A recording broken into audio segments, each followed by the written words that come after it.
Hello, welcome back to my channel. তো আজকে আমি আপনাদের কাছে আবার একটা নতুন রেসিপি নিয়ে আসলাম। সেম রেসিপি আপনাদেরকে আগেও একটা দেখিয়েছি, সেটা কোকনের মাধ্যমে। আজকে টমেটো দিয়ে দেখাবো। তো প্রথমেই যে আমি এই মশলাটা বানিয়েছি সেটা আপনাদেরকে দেখানো হয়নি কী করে বানিয়েছি, তো আপনাদেরকে বলে দিই এখানে কী কী আছে। এখানে কড়াইয়ে 1 চামচ তেল দিয়ে অল্প হাফ স্পুন জিরে, আর এখানে কাজু বাদাম, টমেটো, রসুন আর একটা মিডিয়াম সাইজের পেঁয়াজ, আর দিয়েছি শুকনো নারকেলের, যে মার্কেটে কিনতে পাওয়া যায় সে নারকেলের কুচি। আপনারা চাইলে ফ্রেশ নারকেল দিয়ে বানাতে পারেন। আর 2টো শুকনো লঙ্কা দিয়েছি, ঝালটা আপনাদের নিজেদের মতো আপনারা নিতে পারেন। আমি 2টো লঙ্কা দিয়েছি। এগুলো দিয়ে আমি একটা সুন্দর করে পেস্ট বানিয়ে নেব। আর বাকি ভিডিওটা আপনি আপনার রান্নার মাধ্যমে আপনারা দেখতে পাবেন আমি কীভাবে রান্না করলাম। তো চলুন দেখা যাক আমি কীভাবে এই কোকন সাইডের প্রন ফিশ কীভাবে বানাই।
যে পেস্টটা আমি করেছিলাম ওটা আমি ছাঁকনি দিয়ে ভালো করে ছেঁকে নিয়েছি, যাতে এক্সট্রা কিছু যে টমেটোর খোসা বা এক্সট্রা কিছু না থাকে, এগুলো একদম পরিষ্কার করে। তারপরে অল্প একটু আমি 1 চামচের মতো কাশ্মীরি লঙ্কা আর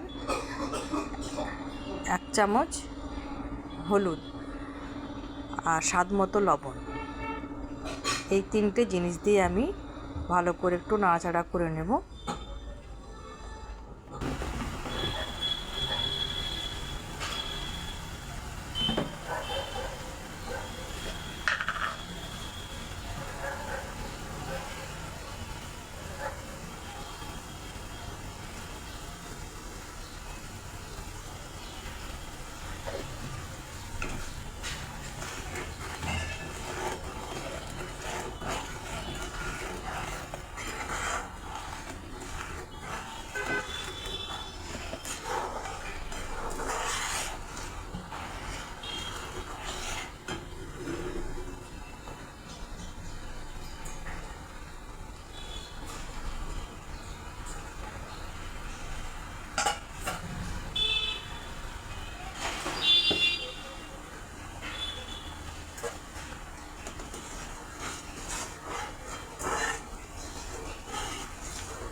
দেখেন ঠিক এরকম কত সুন্দর একটা কালার এসছে।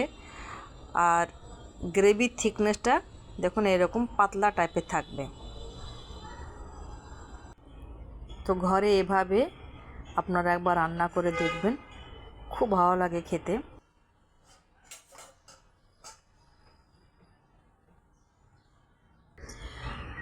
তো আবার নতুন কোনো একটা রান্না নিয়ে আবার ফিরে আসব। ততক্ষণ আপনারা ভালো থাকুন, সুস্থ থাকুন।